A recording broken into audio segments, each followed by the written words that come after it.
Welcome one and all to the show. We are not wired up, maybe a little fired up for the wrong reasons, but we are ready to go. Episode 47 of BlueTruth, New York Rangers Talk with Brian Attard, powered by the Sportsbox Network. Follow on Facebook, Twitter, X, Instagram. Thank you to those who have joined the live stream for watching. If you're watching the replay on YouTube, thank you for that as well. Go ahead and hit that subscribe button. Maybe you'll catch the live stream one of these episodes. Tonight is April 15th, 2025, tax day. Tax is certainty, and so is death. And it's not a fun show for me to do, but we have to do it, and we do it every year, unfortunately. This is the funeral show. As you can see, I'm wearing black tonight as we are mourning the end for the 2024-2025 New York Rangers. The Rangers have one game left before the curtain closes on the season, Thursday night, against the Tampa Bay Lightning. But for all intents and purposes, the curtain has already closed. Thursday is nothing more than a formality. This result, had I told it to you in October, you wouldn't believe it. If you caught the last BlueTruth blast, you heard me say this, and I think it really does bear repeating.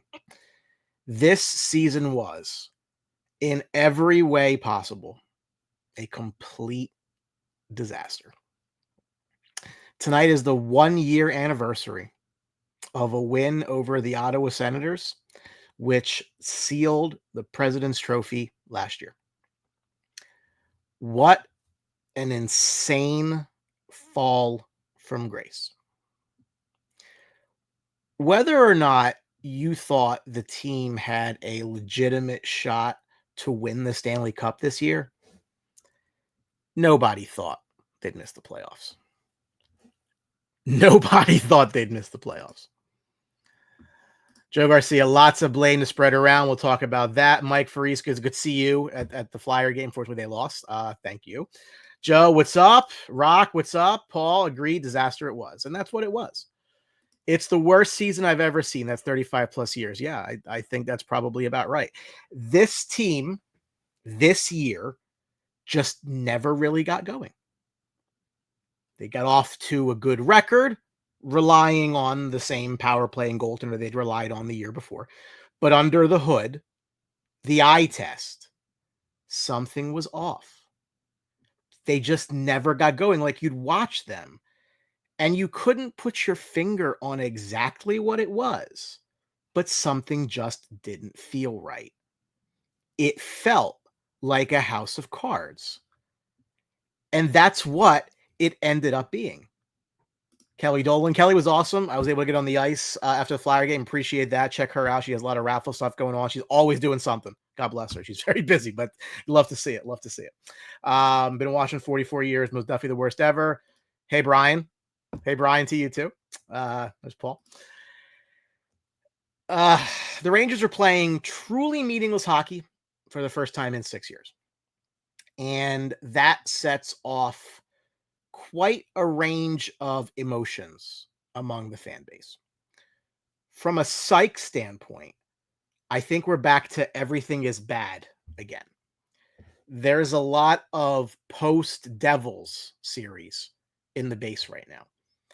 That comes from a place where a team is underachieving. When you think back to the loss to Tampa in 22, the loss to Florida in 24, it wasn't that the Rangers were the better team and lost. It wasn't that they should have won. They weren't the better team in either case. They weren't better than Tampa, and they weren't better than Florida. Could they have won both of those series? Sure. They were in position to do so. But they lost because they weren't good enough. That elicits more of a disappointment than an anger. Whereas the Devils series, they just blew that. They were the better team. They were dominating the Devils, and then they screwed it up. So that is clearly more anger than disappointment. And I think that that's where we are now. We aren't disappointed that they missed the playoffs. We're legitimately angry. I can compartmentalize a lot, right? I can separate my head from my heart. My heart is beyond the level of anger. Okay. Not that they lost and not that they didn't get in, right? The reality is they probably would have lost in the first round anyway, probably in a short series. It's not like they were going to go on this miracle run, right? I don't think anybody thought that was the case. They weren't. My heart's angry because all of this, all of it, is a self-inflicted wound by these players. And how people think of them, how they remember them, how they view them is forever changed as a result. And we'll talk more about that in a bit. My head, on the other hand, stays even keel. I look to a way forward. You know, we can talk at length about player fits and salaries and cap and a ton of other things about this sport, which I find very interesting to discuss. And we will do that. We unfortunately have plenty of time to do that. That's what's going on in my head right now. I'm looking at trades. I'm thinking of free agents. I'm thinking where the young players are going to fit into all of this. So I'm doing my best to approach all of this with a sense of poise and rationality. But this fan base isn't exactly known for having poise and rationality. We are at our pound of flesh stage. Any bit of news that comes out about the team it's a huge negative, right? Rangers called up Matthew Robertson from Florida, made his NHL debut the other night. What's the point? They stink. Well, the point is that Braden Schneider is hurt, and he has been hurt for a while, and now that they're out, they can let him heal and be ready for next year. But don't let that get in the way of your blanket discontent. Calvin DeHaan, who stinks, complains that he wasn't playing. Well, it's just another sign of how bad the management is. Fire Chris Drury. Calvin DeHaan was not exactly a priority acquisition for the Rangers. Like, he was a throw-in as part of a deal the Rangers made to acquire draft picks. Very simply, Colorado needed a roster spot, so they just sent him here. To say that the Rangers traded for the guy isn't exactly accurate. The Rangers traded for draft picks, and Colorado gave us DeHaan out of convenience. I can respect a professional's desire to play, but at the end of the day, who is Calvin DeHaan to be demanding playing time? But don't let that get in the way of your blanket discontent. The base is looking for any reason to bash the team's good players and their front office, the same way the base was looking at every unrelated correlation in 23-24, how they were going to win the Stanley Cup, right? It was 30 years, and O.J. Simpson's in the news, and this is the weather, and so on. That's what we're doing now. Everything is perceived as a confirmation of a pre-existing disposition that the general manager and the coach and the star players all needed to go. Someone walks outside, they see a cloud, and they say, oh, that's Chris Drury's fault. Fire Chris Drury. Like, I'm seeing people actively defending Calvin DeHaan, who has been here for about 5 minutes, because they want their pound of flesh from the coach and the GM.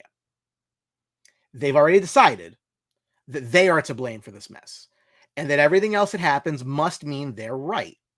There's just a lot of mental gymnastics going on, frankly. Everyone is certainly free to their opinions. You can be as wrong as you want to be, and that's okay. That's just your emotional reaction to what's going on. And when the emotions get involved, being right takes a backseat to validating anger. That's fine. For me, if you want to be angry, I'm certainly right there with you with that, I'm blaming the players. Everybody coming out of the woodwork to just blame the coach and the GM, and we've said this repeatedly, and we'll say it again. The players are the ones to blame. We'll talk more about that. Some of the lasting memories of this season are things like how often we'd see graphics on the screen of how long it had been since the Rangers had a shot on goal. I feel like every other game or every third game, it's like a 6-8 minute stretch, maybe longer, where the Rangers couldn't even get a shot on goal. And that can't happen. And if it happens, it surely can't happen that frequently. The goals that they allowed in the first minute or two of the game, always playing from behind, that's a lack of focus. You can't do that. The constant stream of too many men on the ice penalties. How are you supposed to try to win and compete when you keep shooting yourself in the foot? That is just brainless. Players not focusing. The giveaways. So many giveaways. They would constantly give the puck away. It would put their goaltender in a tough spot. Frankly, when I'm going to think back to this, what I'll remember from this year are things I'd love to forget. I will remember how bad they were. Like, bad. Like, they were bad. And the irony of those bads is that would have been remedied if the players actually just wanted to play. That's not on coaching. And I know that's the snap reaction. You want to blame the coach for the players not being ready to play. You may not like PK Subban, but during the Carolina game, he said, and I quote, "A coach and GM cannot go out there and do it for you. You got to go and do it." Does anyone disagree with that? I don't. These are the themes I will remember from this absolute dumpster fire of a result. You are angry because they could have and should have done better. And that reaction is valid. It's very valid. I'm with you with that reaction. Comments coming in. Thank you. Appreciate Kelly. Absolutely. That was awesome. I'm glad we got in touch there, and hopefully we can, that'll be great to, connect in the future for sure. South End Powder Coating. Listen, they're probably a good business. Check them out. Fan for 50 plus years. They've had worse records, but overall effort and execution was the worst I've ever seen. Mark Brown. Why do we give a crap when obviously most of the players don't? My buddy Carl, the Devil series still boggles my mind. Carl, I'm still mad how the Rangers lost to the Sabres in 2007. So it just continues on. Paul, the anger I have that the players quit on us. If a team loses after putting out their best effort and made their opponent earn it, that's another thing. This team totally quit. Yeah, I agree. That's it. And that's why, Paul, I blame the players. We'll talk more about that. Justin Glass just kept shooting themselves in the foot all season long. Absolutely. Robert, I am more heartbroken than angry. You wait for years for a team like we had last year, and now it feels so long ago. Vin Greco, 64 years, lead Ranger Blues is horrible. This is up there. We're going to talk more about Trouba Goodrow. We'll break all that down. Sean Stein, what's up, Brian? Guys, listen, I posted a couple days ago. Unfortunately, either Facebook's dumb or I am, but I couldn't tag Jim and Eddie on Blue Shirt Underground, Sean and Rock on Two Guys One. Phenomenal Rangers coverage. I'm a fan. You should be a fan too. Make sure you check those guys out. They're wonderful. I like to think that we all kind of have a different take on things. Our hearts are all in the same place, but we kind of just view it differently. And great perspectives on things. I love seeing, all those guys do very well. So make sure you check out Sean and Rock too. Jonathan Riggs, I thought was going to drop some juicy gossip. Then he wind up being scratched. Yeah, well, that was pretty obvious, I thought. I thought it was what it was. A pro wants to play. I get that. Simon, who is to blame? We're going to talk that through, Simon. I think it's the players. And the core that you reference, I think that's where it comes from. Absolutely, for sure. No question about that. PJ, let's go Rangers till I die. I mean, you and me both, brother. We'll both be on the other side yelling at this team for being terrible. No defense in the slot. Bar, maybe like to stop talking because you can only say so much. Players clearly weren't listening. That's a great point. Most of the players, Chris Arend, most of the players didn't hate to lose. I love that. And that's so true. It's so true. My buddy James wants to fire Lavi and get Mike Sullivan. If he's fired, we'll talk that through. Joe DeAngelo, 90% of the team underachieving. That's probably an understatement. It might be more. Rob McClung, there's no locker room leadership. No one's held responsible. Drury stays, biggest blunder. That's coming up too. I have all that ready. So, how did we get here? right? Let's follow the yellow brick road together. It's not fun.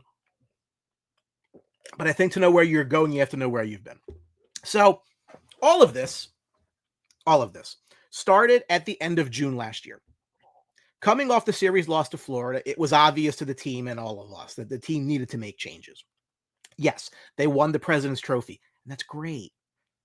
Nobody cares, but that's great. It means nothing. They bulldozed Washington last year because Washington had no business being in the playoffs last year. Worst team that got in, quickly jettisoned. They got Carolina. They won 3 coin flip games to go up 3-0.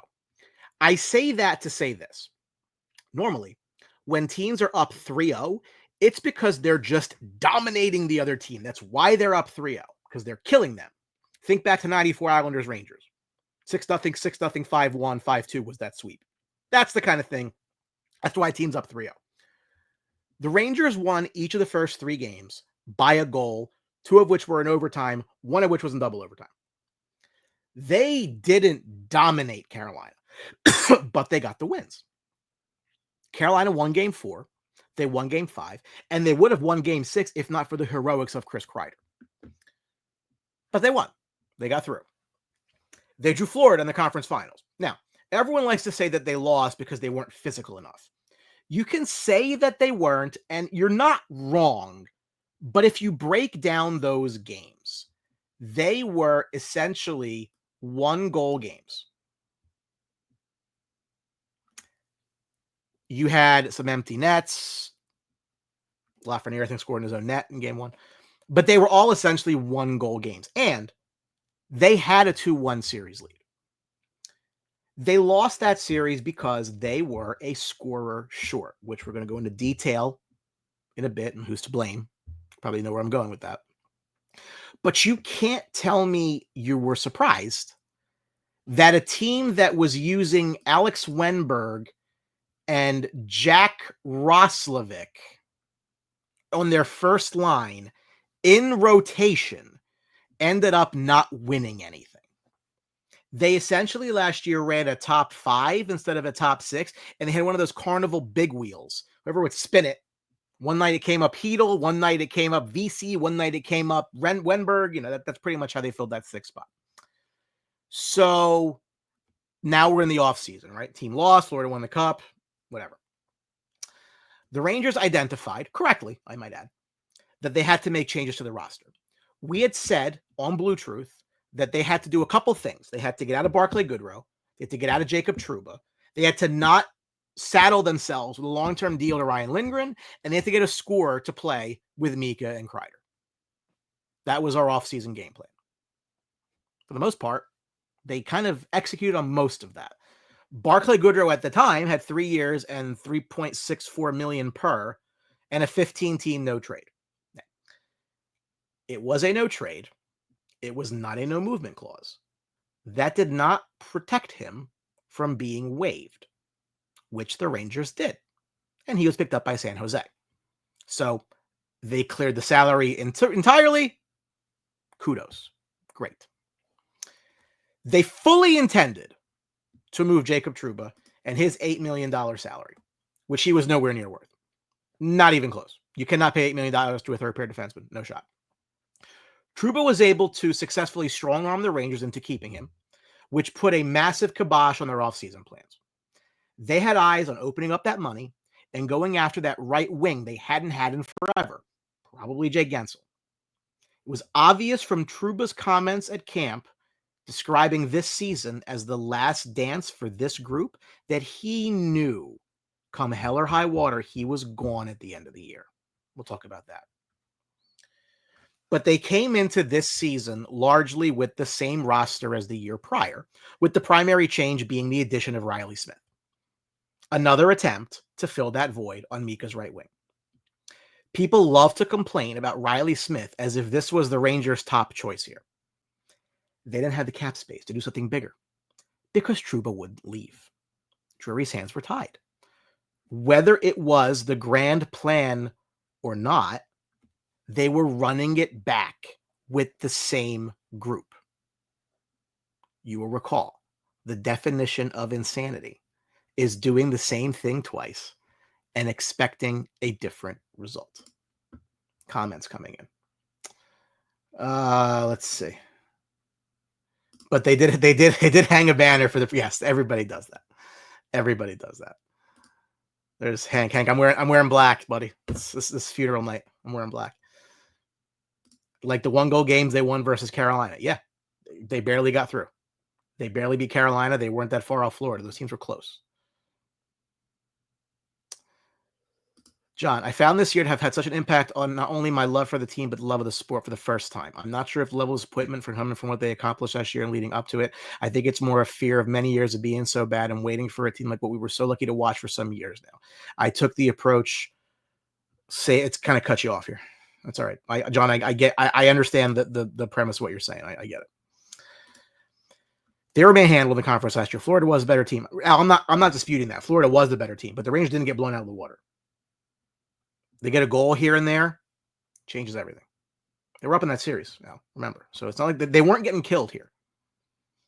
Velasco can't get over Panarin's money. Like, okay. I guess somebody else was 120 points last year and they would have been just fine. They probably would have missed the playoffs. James, agree with anything except Mika Panarin didn't produce in the playoffs, but are capable. Well, we'll talk about Mika in a second. They let Vetrano walk. Yeah, but Vetrano was a bit of a flash in the pan. And that was always, they were never bringing him back then. Like, rentals are fine. That's what he was. So, I mean, I don't think he was ever really in the long-term plans. He got money in Anaheim that he wasn't going to get here. So I get that. So now we're at the start of the season, which looked all right to a degree. You know, they got off to a 12-4-1 start. So the team looked, at least cosmetically, to be in pretty good shape. Under the hood, not so much, right? They were again leaning on the goaltending and the power play. Their defense did not look good at all. And it was obvious, anybody watching, they were going down that same road again. So at that point, Drury released the memo, as has been coined. They wanted to test the market of what they could get for Jacob Trouba and Chris Kreider. And part of that was just that, right? They wanted to see what their value was on the open market. But also, it was meant to be a wake-up call to the team that they were not playing well enough and that spots were not guaranteed to them just because. And rather than take this as a challenge to improve, the team collapsed upon itself. Literally. In the middle of a 4-15 stretch, 4-15. You know how bad you have to be 4-15? Drury decided that he had enough. It was time. And he pushed Jacob Trouba out. He was able to move his $8 million in full for this year and next year to Anaheim. Miraculously even got some assets back. To me, that was the finest moment of his GM career here in New York. But they could just never make up for how bad they were on that stretch. More trades came. Kakko went to Seattle for Will Borgen and picks. They got JT Miller for Hedel, Mancini, and a conditional one. They sent away Lindgren and VC pending UFAs. You know, criticize Drury if you choose to, but he didn't sit idly by here. Like he didn't sit on his hands. Like he was active. And they did find their way into a wild card position in March, but old habits don't break easily, right? From March 5th, which was an overtime loss to Washington, through April 12th, which was the final nail in the coffin, the loss to Carolina, the Rangers won 6 out of 19. 6 out of 19 down the stretch. The loss to Ottawa during the Blue Shirt Underground party, which I went to, which was great. I love seeing those guys. It was a lot of fun until the game ended. They gave that game away. The next night, no effort, 7-3 loss to Columbus. They lost 3 straight at home to Edmonton, Calgary, and Toronto. They're out in Anaheim, blew a lead late. They lost 3 consecutive games to Tampa, Jersey, and Philadelphia. And they were largely non-competitive in those losses. They just could not get out of their own way. They let Montreal pass them, and that was that. Zibanejad said it himself in a post-game interview. They did themselves no favors. They got what they earned. They got what they deserved. They were not a playoff team this year. We touched on this last week on the BlueTruth Blast, but I want to go a little bit deeper here. Everyone is making excuses for the players, except the good ones.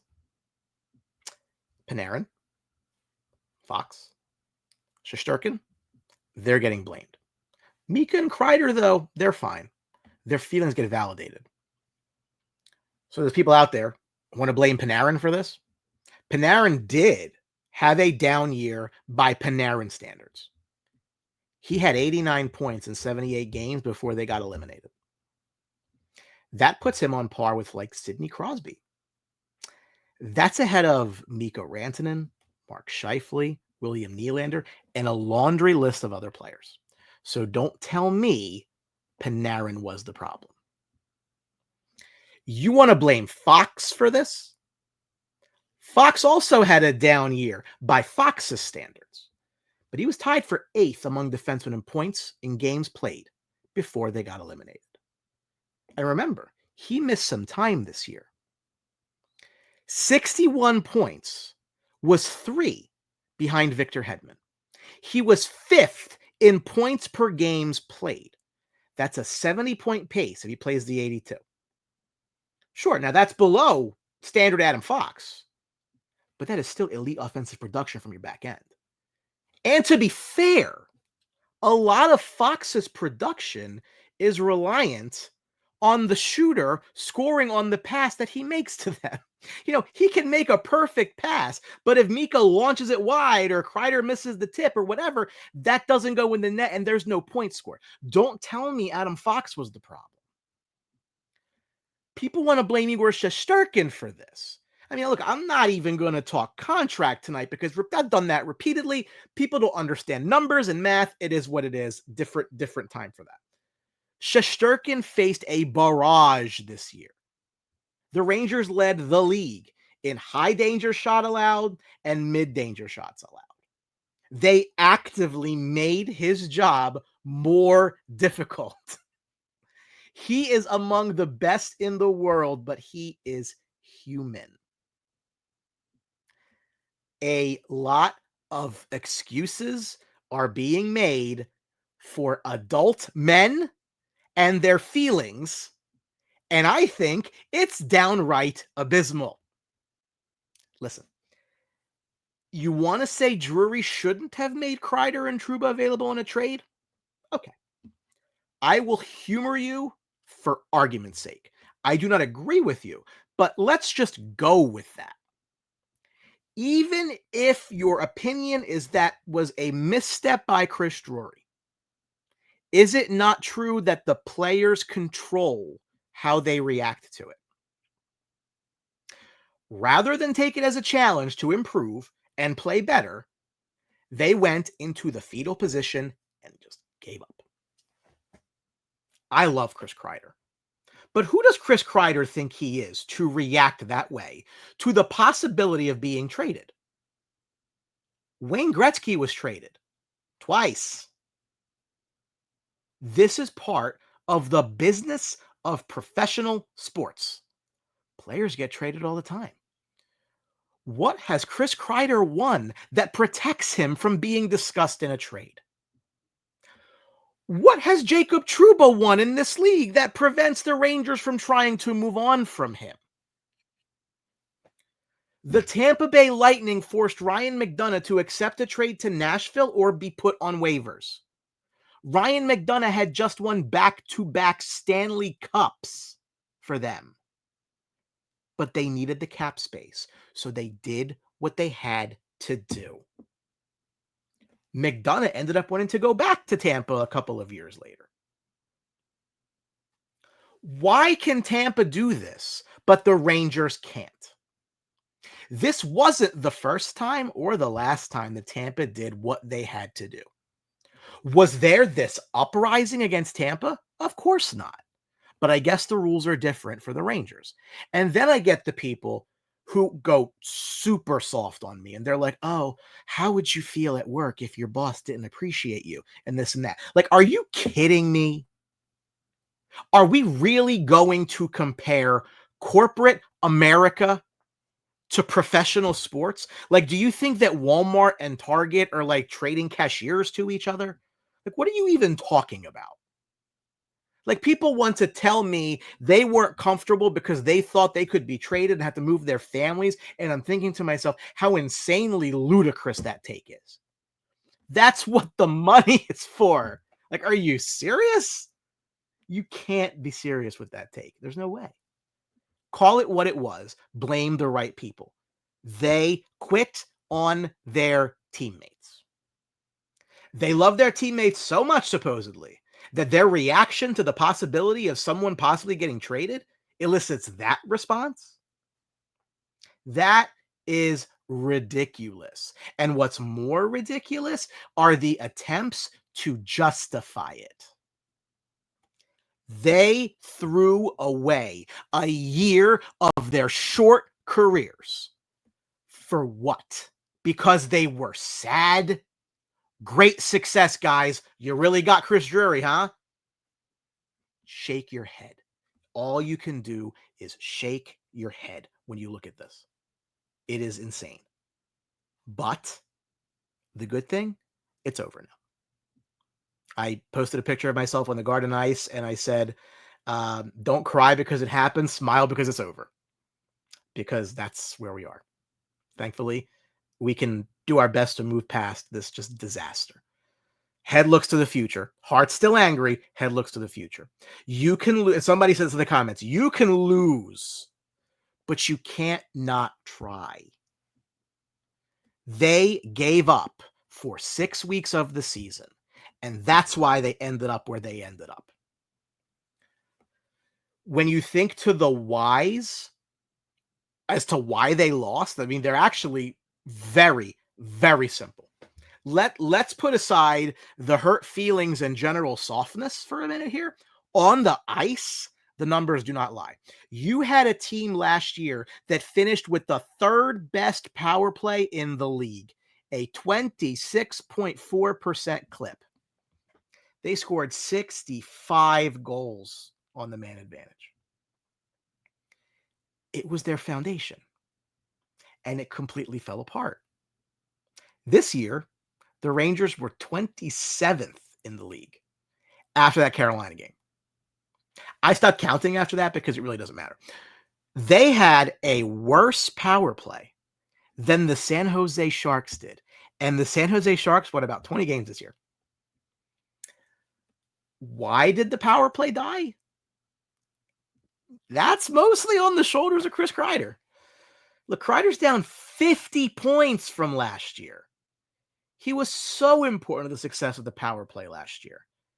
And that was a key piece to the lack of success of the power play this year. You know, I bash Mika like anybody else, but Mika honestly wasn't as bad as you think he was. He wasn't great by any means, but he wasn't terrible.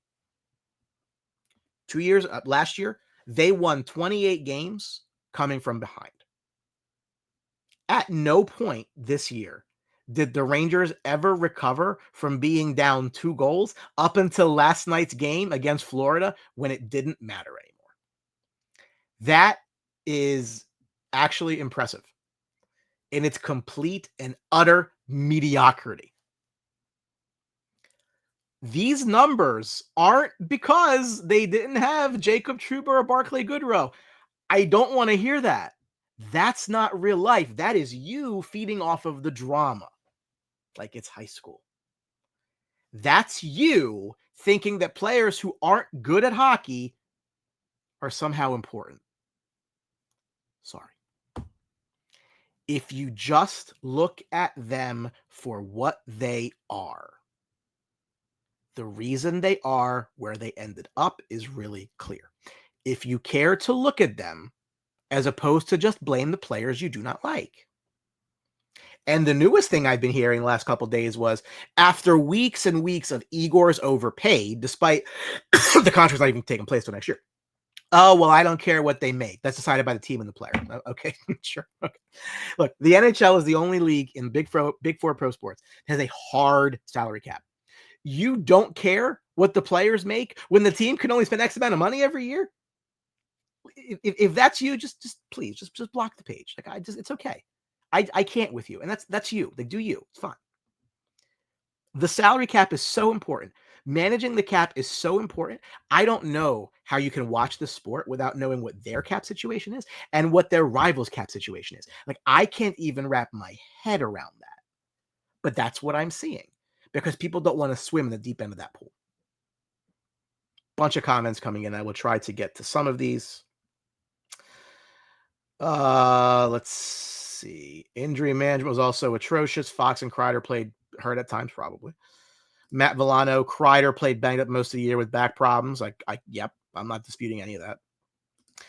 Robert, we'll talk a little bit about, we'll take a brief look at offseason. We're going to bleed into that over the summer, but we'll touch on it briefly towards the end. Joe Garcia, it was amazing what Drury was able to avoid. Yeah, Joe, I couldn't believe it. And he got a 4th round pick and a piece back. Definitely decently usable piece too. Sure. It's awesome.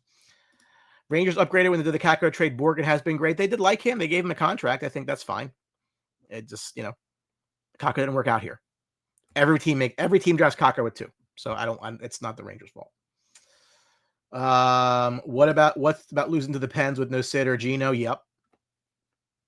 Mika is soft. Yep. Mika and Kreider was, I think Vincent, he'd look for a right wing. They said he's set-up guy because he and Kreider are shooters. How many times at the end of the game did Mika have 2, 1, or 0 shots on goal? Yep. Rock, I got people. People love, I said this early on, maybe at the end of last year, I forget, but I have said, and this is true, Rangers fans hate talented players. They love to blame talented players for the team's misfortunes. Barb, I will never understand. Yes. Take him off this team, they're picking top 3. You have nobody else. At least to his level. I mean, he's an elite scorer. CK was the worst of them all. Velasco talking about leadership again, as if you need everybody to go out there and punch somebody's head off. Sure, bud. That's, I understand he ran over your dog. It is what it is. Team misses the net more than a team this season. Yep. So, Al, no. Fox was not horrible this year. Fox was top 5 in points per game by a defenseman. I can't go with you there and say he's horrible when he's putting up that kind of number. Igor needs to be better, but it's not on him. No, I don't think it's on him at all. I don't. Chris Kreider, injured for a good part of the season, sulked on the team. That's a problem. Goodrow won a cup. This team doesn't. Okay. Hank didn't. Does that mean Goodrow's important? Hank's not. Tampa won a cup. They can do whatever they want. No, I get that. No. And I'm sure. But again, why is it that the Rangers can't act in their best interest, but Tampa can and nobody cares? Barb, but that's the truth though, right? Like, I have people talking to me about, they're probably so sad. What do they have to pick up their kids? You are getting paid millions of dollars. You can buy 6 properties. What are you talking about? You cannot compare pro sports to your job. Are we serious? Great point by Chris. Military members move all the time for much less money and appreciation. Yes. That's a great point by you. Thumbs up. Turnover machine. All about Mika. Noah, I see your comment. I'm not going to read it because you're trying to goat me into reading it. As bad as our power play was, Phil having nightmares from watching the defense turn the puck over. Yep. Vin, Cap's fine. I mean, we'll talk about that. But he tried to manage the cap, and he couldn't get out of it. Anthony Cassar with an excellent point here. I think it's because of the assholes that drafted Rangers players in fantasy hockey this year. And the funny part, he's in my league, and I told him that. I said, you watch. You're going to put the jinx on them. And he's like, nah. I'm like, thank you. Can you not do that next year? I appreciate it. All right. Turnover. Yes, I will read that one, Noah. He is a turnover machine, yes. Ron, I'm going to get to that. That's actually my next point, so I'm glad you brought that up. I am a Rangers plant. I am human. I breathe and not a plant. But thank you. So, I think the big question now is, will Peter Laviolette be here next year? Will Chris Drury be here next year? So, this is pro sports, and furthermore, it's pro sports in New York City. So, with the level of epic, and I do mean epic, disaster that we just witnessed, heads are going to roll. So, I fully expect Laviolette to be fired. Do I think he's the problem? I do not. While he may not have been a solution, he wasn't the problem. Now, some of you are going to take that as my defense of the coach. It's not so much an endorsement or a defense as much as it's like, I just don't think there was any human on the planet that could have gotten through to this group and fixed it. This group has had years to get it done, and they keep falling short. The next head coach, assuming they go this route, will be the fourth head coach in 6 years. That's not normal, but that's the reality where they face. So for those of you that have seen the movie National Treasure, one of my favorites, Benjamin Gates says, I'd really like not to go to prison. And the federal agent, I think his last name was Sandusky, says, someone's got to go to prison, Ben. They will cut ties with Laviolette because someone has to take the fall. And it's really easy to fire the coach. Laviolette gets criticized for sticking with the power play 1 unit too long. Given how important the power play was to this team, I completely understand why he'd want to keep that unit together and hope that they find their way out of it. He knew that if that wasn't working, the team was going nowhere anyway. So I get it. Laviolette gets criticized for not benching players that were perceived to be underperforming. For one, we've already established that this group was really sensitive, so that probably would have led to more hurt feelings with the general softness and the pouting. So, I get why he didn't do that. However, it wasn't as if they were like brimming with guys ready to go up and play big minutes, right? I mean, they have some guys, but the depth is not there as much as we would like it to be there. Laviolette gets criticized for not playing more of the young players. I mean, when they scratched Gabe Perreault, for example, that was a big point. Look, up until the loss to Carolina, they were still mathematically alive, even if we realistically knew that the patient was on the deathbed and it was coming. You were going to see that little beep, beep, beep go out soon. The beep was still there. So, I get why they wanted to play what they perceive to be their best players. Laviolette gets criticized because people think he should be more of a motivator, a rah-rah guy. I think at this level, if you need to be motivated by a coach going rah-rah in your face, you should probably stop playing at this level. Your desire to win should motivate you enough. But you know what? To be fair, everybody's super sensitive. So maybe they needed that. I don't know. At the end of the day, I do think Laviolette's on the outs.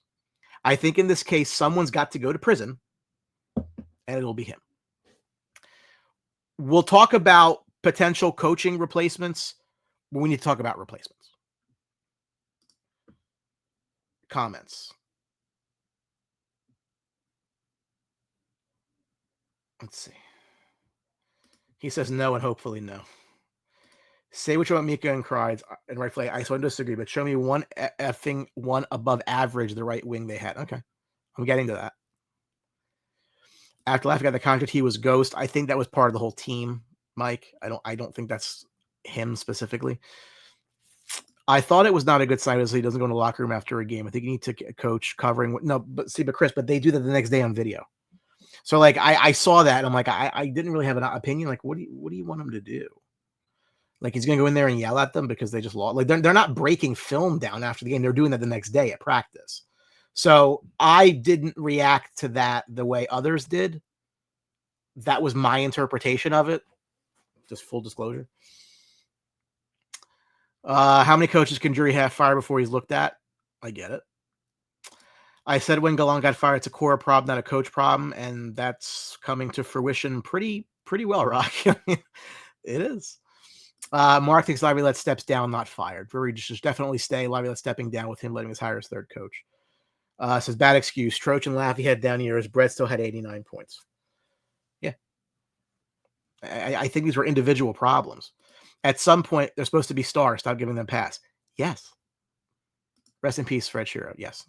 Actually, Ray Shiro. Fred, actually, it's funny. My dad made the same mistake, Joe. Fred died when I was like 6. But it was Ray Shiro that died most recently.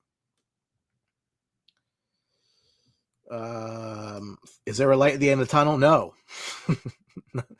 That's just a freight train coming your way, Tom. Guys, if you like New York sports coverage, review and preview, Tom's a great guy. Make sure you check that out. They did a mock draft, and I think the Giants took a Abdul Carter in their mock. Panarin's turnover machine. Panarin also puts pucks in the net, which is semi-important. Barb, I was surprised JT Miller took on the persona of the team. You know what? That's a really good point. That's a really good point. You know, he came out and, you know, he was that guy they wanted for the first bit. I mean, he was always scoring, but I think he wasn't JT Miller, I think, the whole time. Drury. So I think Chris Drury stays. Generally, I think he's done a pretty good job given what he walked into. The team hasn't won anything, but they've been one of the better teams in the league under his watch. It's not to say, obviously, that he's been perfect, not by a long shot. And I want to I list here 5 of what I think his biggest mistakes were as GM of the Rangers. And I think for the most part, we're going to be in lockstep agreement with this. If you see something else you want to talk about, I'll try to get into the comments, but these were the 5 for me that I think if you want to blame him for things, blame him for these. Number 1, trading Pavel Buchnevich too soon. One of his first moves as GM was to trade Buchnevich to St. Louis for Sammy Blais and a second-round pick. To put it mildly, that has not worked out. Not even a little bit. You can look at a few reasons as to why the deal happened. You know, whether Drury didn't think they could sign him or because he became the expendable piece in their effort to get tougher. Whatever it was, it didn't work. It's failed miserably. Buchnevich has been just fantastic in St. Louis. Sammy Blais scored 0 goals in 54 games as a Ranger, and now he's out of the league. So that's a mistake any which way you slice it. We talked about that rotation of wingers in the top 6 and attempt after attempt after attempt to fix it. This is where that started. Remember the KZB line? They still haven't solved that problem. And it's what? 5 years later? The time's escaping me, but it's been a while. Second, not acquiring Jack Eichel from Buffalo. Now, this one is particularly stinging to me because for those who have been watching the show for a couple of years, and I love you for doing that, I probably talked more about how badly they should have traded for Jack Eichel for months more than anybody else. That was I was all in on that idea. Not getting Jack Eichel was a huge mistake. And I'm aware, yes, Buffalo wanted the Rangers to pay more to get him. I don't care. I don't care. That was the empty the clip moment because Jack Eichel was exactly what the Rangers needed then and frankly still need now. And to prove that, he went to Vegas and they won a Stanley Cup. He'll be a free agent after next season. Keep that in mind. You can't win in the NHL without being strong up the middle. Jack Eichel was an alpha number 1 center that they have not had in forever. And Drury should have done whatever he needed to do to get that guy in a Ranger jersey. He was worth the risk. He was always worth the risk. They didn't take that risk. And there's a theme with that. They don't take risks. Very close to the vest. That, I think, would have made a huge difference. It certainly would have precluded him from mistake number 3, which is signing Mika Zibanejad. After being unwilling to meet Buffalo's ask on Jack, Drury had essentially no choice but to extend Zibanejad. They had absolutely no depth at center, and he couldn't risk not having a single professional center on the roster. So Zibanejad had the leverage. He took advantage of it. 8 years, 8.5 per season. He will turn 32 on Friday, and he has 5 more years left on the deal with a no move. We said at the time that the deal would not age well, and it has not aged well. It's actually gotten worse sooner than we thought. I have no doubt that Zibanejad will be a discussion point this summer. Number 4, keeping Jacob Trouba last offseason.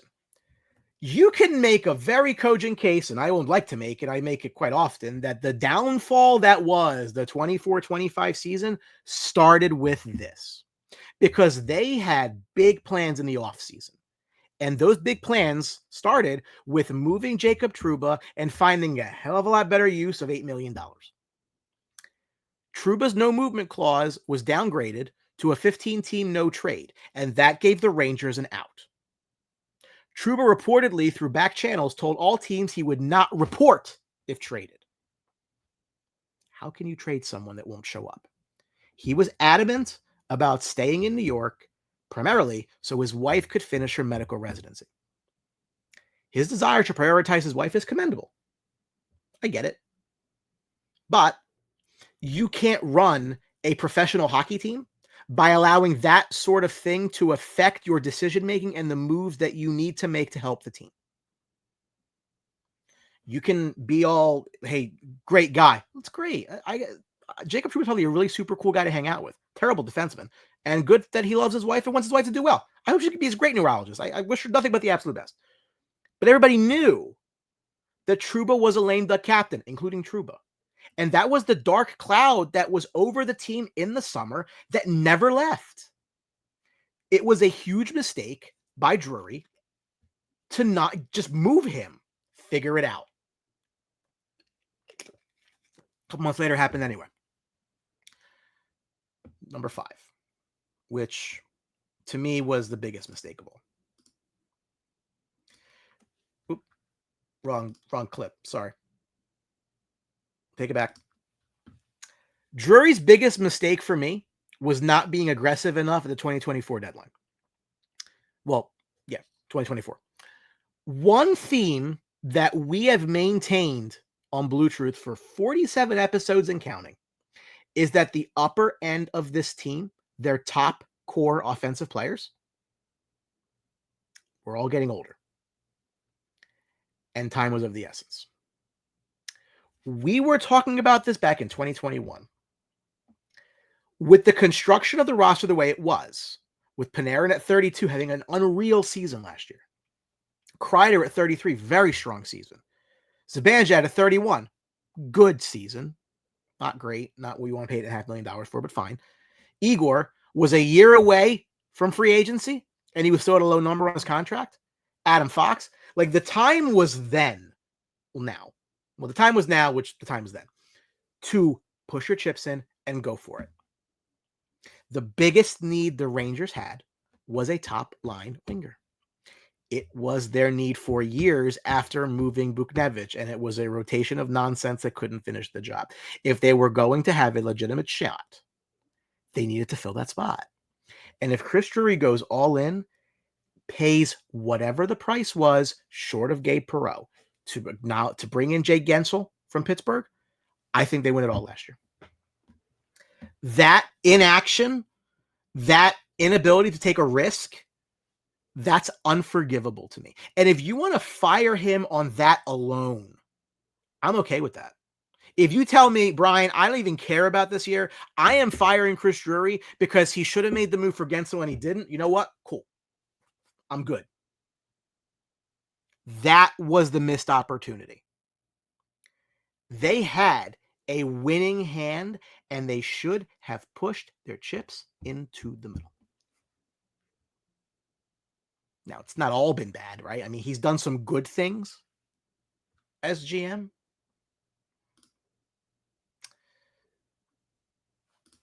Obviously, as detailed. Finding a way out of both Trouba and Goodrow with no cap retention was phenomenal. He might earn sainthood just for that. The Vincent Trocheck signing has worked out far better than anybody imagined.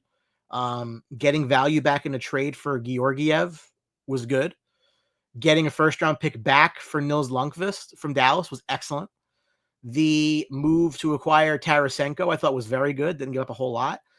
He got Patrick Kane for essentially nothing. He got JT Miller for pretty close to nothing if you really want to be truthful about it. I thought the drafting of Gabe Perreault was excellent. He's made his fair share of good decisions and his fair share of mistakes. Be fair. Waiving Barclay Goodrow was not a mistake. Trading Jacob Trouba, while later than it should have been, was not a mistake. If the team fell apart because bad players were removed from it, that to me tells me all I need to know about some other members of this roster and who else needs to go too.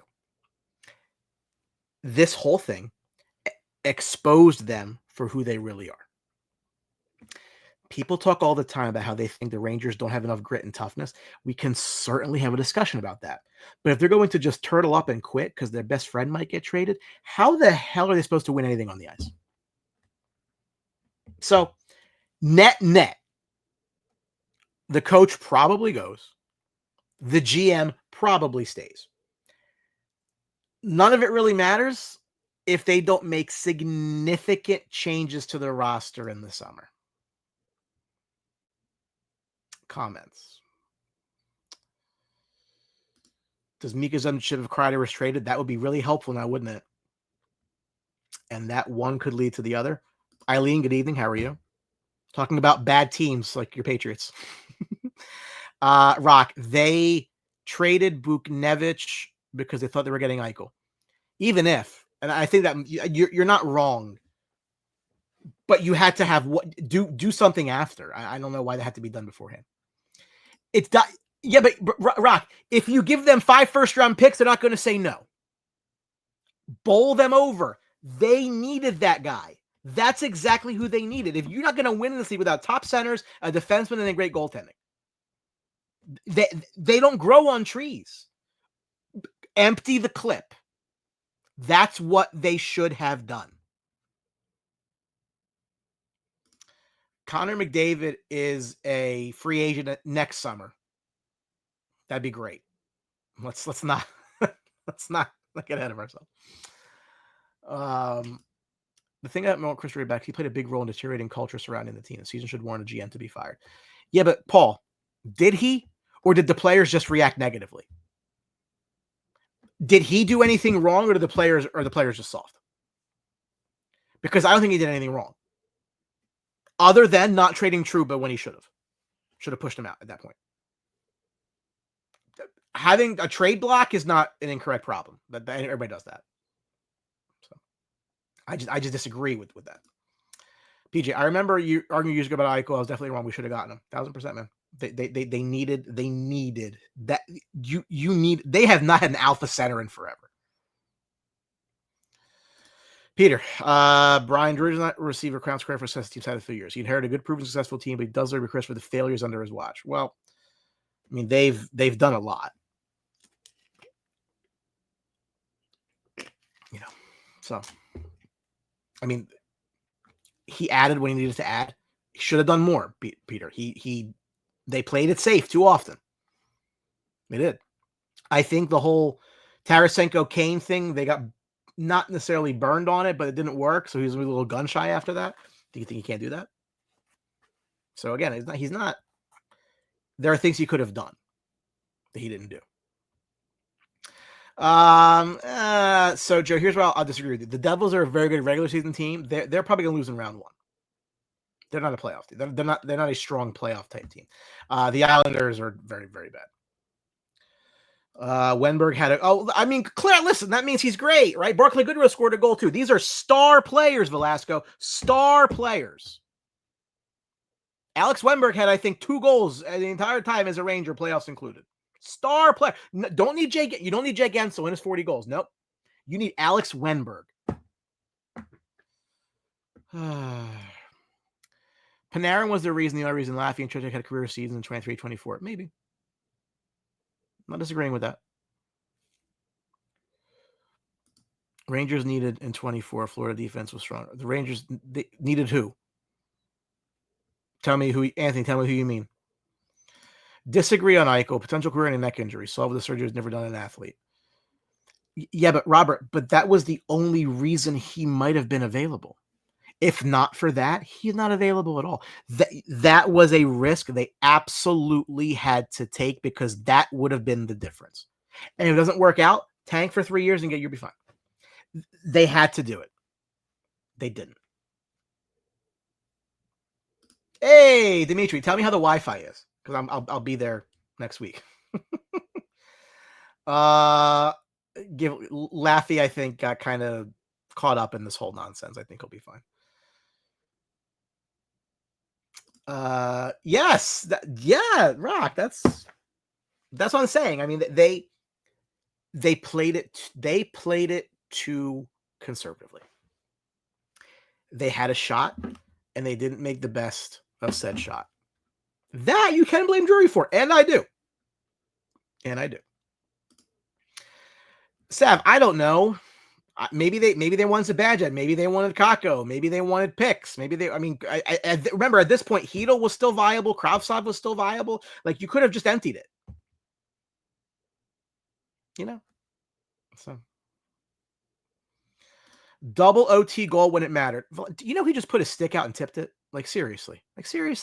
Like, wait, do you really want to have this discussion? Like, are you really going to tell me that Alex Wemberg was a better buy than Jay Gensel? I mean, seriously? Like, I understand you hate skilled players. Like, I get that. But come on. Like, Jay Gensel, who's doing great in Tampa, by the way. Like, at some point, man. Oh, my God. Repetitive nonsense. Drury as a GM is fairly similar to Drury as a player. Decent, never going to be a game changer. Again, I think should have been a little more aggressive. Neither that shutdown defense was a difference in 24. Yeah, but Anthony, if they get one more goal in every game, they win that series. And Jake Gensel could have done that. They were not fielding a top 6. It was a top 5 in a rotation. That doesn't work. Stéphane Matteau is a phenomenal player, right? He's a great hockey player. Stéphane Matteau is a great hockey player. Do we think that or no? I love Stéphane Matteau. Guess what? If the Rangers don't win the Stanley Cup, that Amante trade was a huge disaster, by the way. But they won, so you don't care. You can lose trades and win cups. There's fine. Are you going to tell me that Tony Monte was not a better player than Stéphane Matteau? Because Stéphane Matteau had you have nothing to base that on. That's just you doing this. That's just you being contrary. You hate skilled players. I get it. You want Goodrow. Yeah. Anyway, all right, moving along. So the question now, where do they go from here? What's the way forward? So the knee-jerk reaction is to go full rebuild. Drop a nuke on it, start over.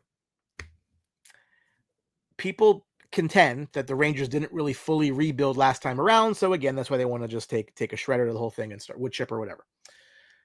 I don't think that's in the cards. The Rangers have a Vezina Trophy winning goalie in his prime. The Rangers have a Norris Trophy winning defenseman in his prime. They have young foundational pieces. Excuse me. They will keep some of their higher end talent. Are changes necessary? Absolutely. And we have all of May and all of June to talk about those changes. However, I do not see the team going into full destruction. I don't think they would keep Drury around for an extended rebuild period, because what sense would that make? They cannot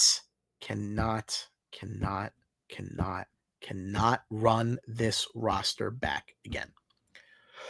Way too much damage has been done by some of these guys to their Rangers reputations. They got to make changes. I think that starts with Chris Kreider. I think he'll almost certainly be moved. I think the relationship with the franchise has really deteriorated.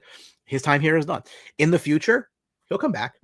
He'll probably get, his number retired. Right now, His standing in the team's lore has taken a massive hit. 10 years from now, time heals all wounds. It'll heal this. But right now, I think he's gone. My gut leans Boston. I would be shocked if they don't at least make an attempt to move Mika Zibanejad. Yes, no movement clause. I get it. That doesn't mean he can't be traded. It means he has to approve of the destination. People make way too much about the clauses. They're there because the player wants to have protection when he's signing for 7-8 years, that he can't just be shipped off to Calgary. The clause won't be the issue for me as much as trying to sell some team on buying 5 more years of Mika Zibanejad at $8.5 million. I would be curious if Vancouver would have interest. We'll talk more in the offseason about that. I got a couple of things in my head. I don't want to get too far ahead of it, but Panarin. I don't think they shop Panarin, but I think it's worth looking into. He's 34 in the fall. He's got 1 year left on his deal. It doesn't hurt to test the market to see what's there. I think they're unlikely to do it, but I think it's worth at least looking into. He is by a mile their best forward. The question is, how long can he keep having these point per game plus years when he's getting older and older? And if they can get a haul back for 1 year of him, I think that's worth a discussion. With the pick, the Rangers have until 48 hours after the end of the season to decide if they want to give Pittsburgh this year's pick or next year's pick as a result of the JT Miller trade. Now, JT Miller came from Vancouver. Vancouver flipped that pick to Pittsburgh. Look, I think unless it's top 5, top 6, like I don't even think they can get the top 6. They got to get the pick up this year. I think there's plenty of reasons for that. For one, the last thing this team needs is for the wheels to fall off next year, and all of a sudden they have a top pick that they earned, and somebody else gets it. That would just be the massive, I might lose my mind. We've had enough of those disasters lately. If the team is good next year, which is certainly possible, they're going to want to have that pick to possibly trade at the deadline to help the team. If the team sucks next year, which is certainly possible, they're going to want to have that first rounder to use on a player in a deeper draft. I don't think the overhang of what the pick could be next year, not in their possession, is good feng shui. Next year's draft's much better than this year's. To me, the juice is not worth the squeeze. I would move the pick. We'll see what happens there. Let's see. As with the coach, is there better GMs on the market? I don't know. It's such a, Chris, Steve Yzerman was a great GM until he went to Detroit and they haven't made the playoffs in like 10 years, right? So it's like, be careful what you pay for. Peter, what about the kids, Brian? That's another major failure, not being able to use them right. We got squat for Lias, Kravs, KK, Laffy. Unlucky with Hedel and Key. It's not going well. So, look, Lias turned into Will Cooley. I'm okay with that. Kravtsov was a high ceiling, low floor pick. Again, Peter, I don't necessarily need, like Lias was a bad pick in theory. Lias and Kravtsov, although the result ended up being the same, were very much polar opposites, right? Lias was supposed to walk in day one and be a third line center. To me, to draft that in the first round is just idiotic. Kravtsov could have been really good or really bad. I want those kind of players in the draft. Give me guys that can be transcendent talents, because I can't find those. If they don't work out, oh well, I'll go sign somebody. But that's how I would draft. So I don't have a problem with any of the picks they made other than Lias Anderson. I hated that pick from the jump. Everything else, Laffy was the obvious pick. Kaka was the obvious pick. So, believe it or not, my blood pressure is fine. I interact with a lot of special people on the internet. Doing this. I just do. Paul, I'm between retool and rebuild. There's no way, shape, and form you can keep the majority of this roster. I think there's pieces that need to go. Yes. Majority, I think, is a little too much, Paul. But there are pieces that do need to go. And those pieces are top 6 pieces. I mean, they're no joke. I mean, this is making some serious changes. I think that it's required. Core's had enough time. Vin, let's see if the coach goes first before we start naming replacements. We'll see.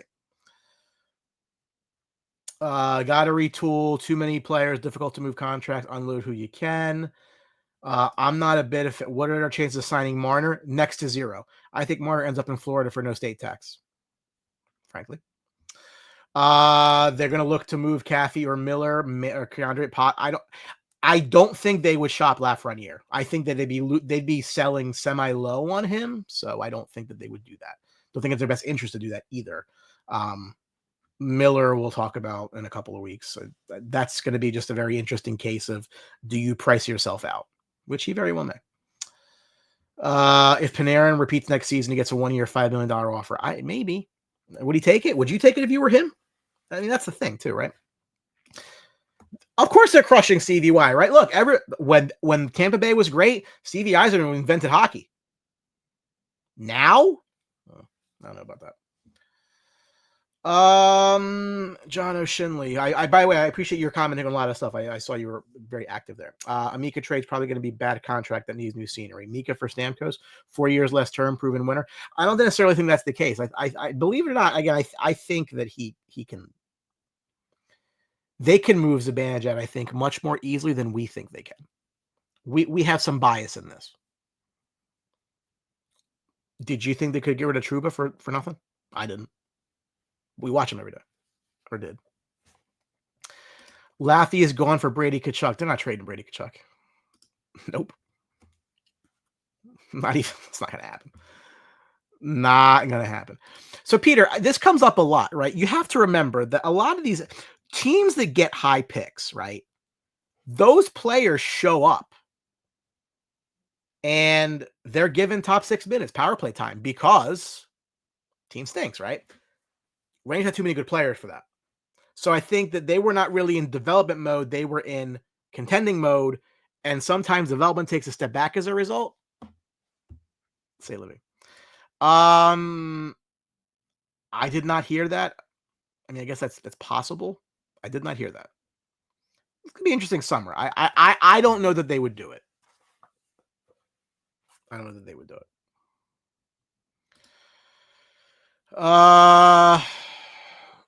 I mean, Martin, I don't really. Trocheck is not an unmovable player to me. I like Dawson Mercer. I do not think that the Devils and Rangers will come to a trade, so I think it's kind of a moot point. They're not going to deal. I mean, I don't think that the Devils and Rangers would trade pieces of gum, so I don't think they're going to trade players. I do not see that.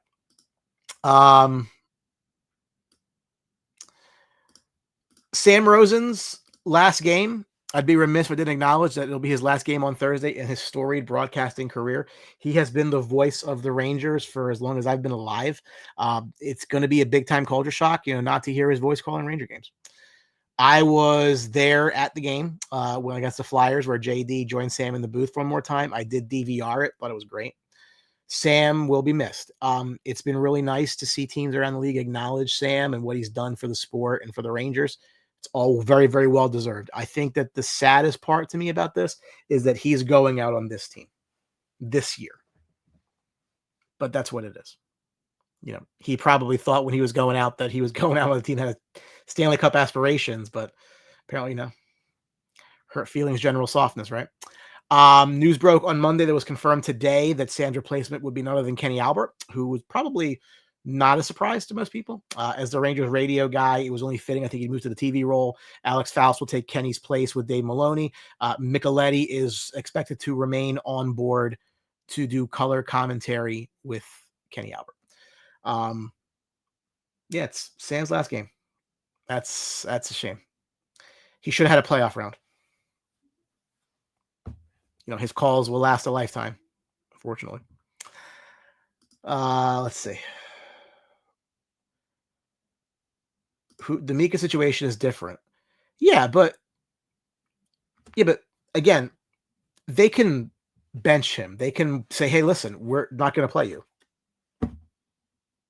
And whatever, right? Like they can push him out, right?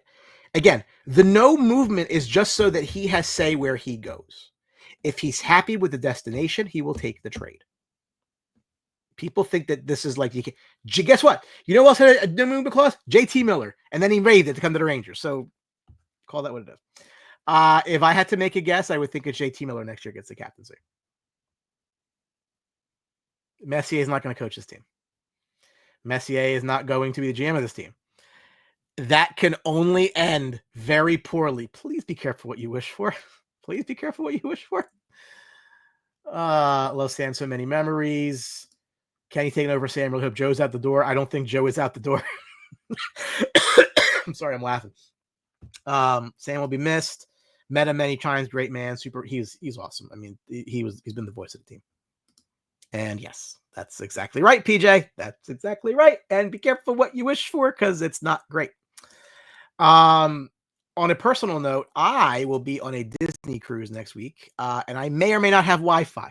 Haven't figured that out yet. So naturally, the Rangers are going to do something. They're going to wait until I'm in the middle of the Atlantic, and then they're going to fire somebody. It's the way that it goes. So if something breaks and you don't see BlueTruth posting, that's why. We'll see if the Wi-Fi even is good enough for me to get. If it's worth my time. I do kind of need like a little bit of time to get this team off of my mind. And if you know me at all, that is much easier said than done. Like I said on my MSG commercial, every third thought in my mind's about the team, and I can't turn it off. And I fully intend to have my fair share of margaritas and ice cream sandwiches. And if that, let's just see if that improves my mood a little bit. Next show, look, the offseason is going to have some fireworks around here, right? We know this. We will be around to break it down and talk it through the whole way. I want to give the team some time to do something and then react to it. And they will. We'll be here to do what we do. I want to thank all of you who support the page and the podcast and me and everything. I think it was actually PJ yesterday or the day before. He said he misses when the page was like about 20 people on the live show. Look, I love my day ones. You know that. Continue to grow. As it does naturally, we attract haters. And they'll take shots at me and this and that. And I find it hysterical. I laugh a lot. I respond to them in kind. I thank them for their engagement. There's this one guy who seemed to think I work for the team because I criticize the players and not the coach and the GM, and tells me about all these horrible things that people are saying to him about me. I'm thinking to myself, like, thank you for taking time out of your day to have private conversations about me. Like, people expose themselves for that low value real estate that I must have in their head. Both that person and their equally tech illiterate friends. Like, I have to explain to someone the difference between a Facebook page and a Facebook group. The guy probably can't set the timer on his VCR, but he's complaining to me about why he can't post to my Facebook page, which is not the purpose of Facebook page. The funny part about all of that is, like, I personally love making people pissed off, and I'm very good at it. When you see those comments directed at me, just know that I'm enjoying the hell out of it. Back in the day, people who liked Howard Stern would listen to his radio show for an hour a day. People that hated Howard Stern would listen for 2 hours a day. That's human nature. If people don't hate you, you are doing something wrong. To the fans of the show, people that interact with me on the show, people that love the page, and I get a lot of great compliments. Love you guys. Thank you. You are why I do this. To the haters of the show, of the page, and maybe even me, thank you so much for your engagement and helping me continue to grow my page. It is going to be a long summer.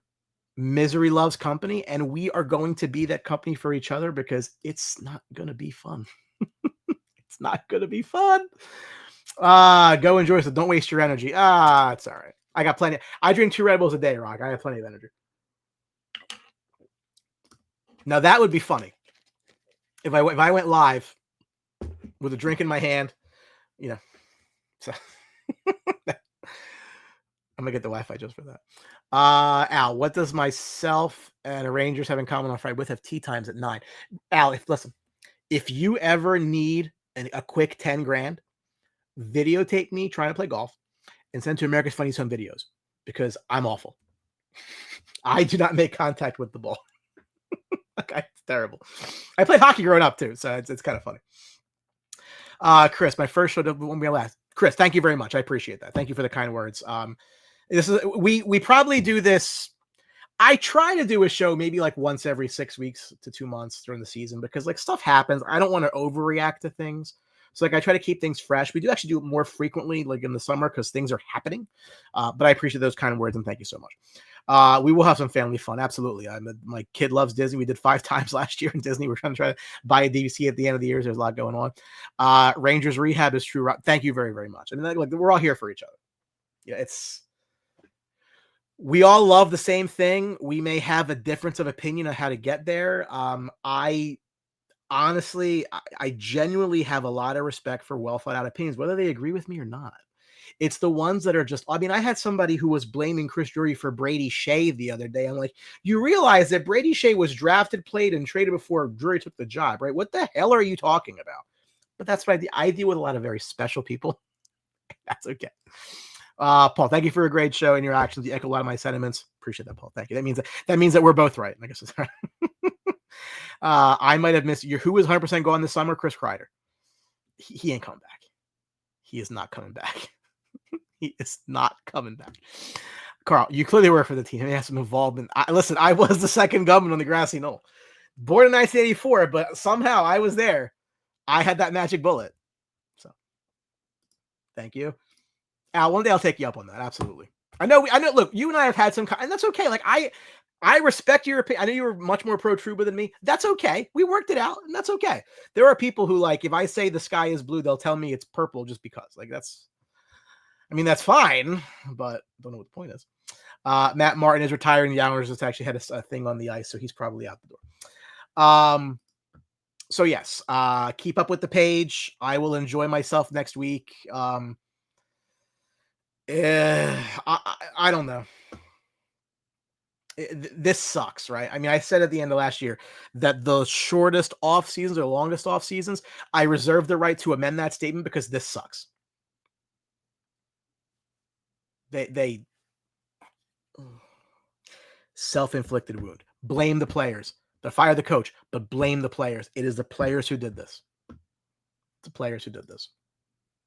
110%. So, all right, guys. Thanks so much, and we will see each other again soon. I guess let's go Rangers. What choice do we have in the matter, right? Take care. Love you guys.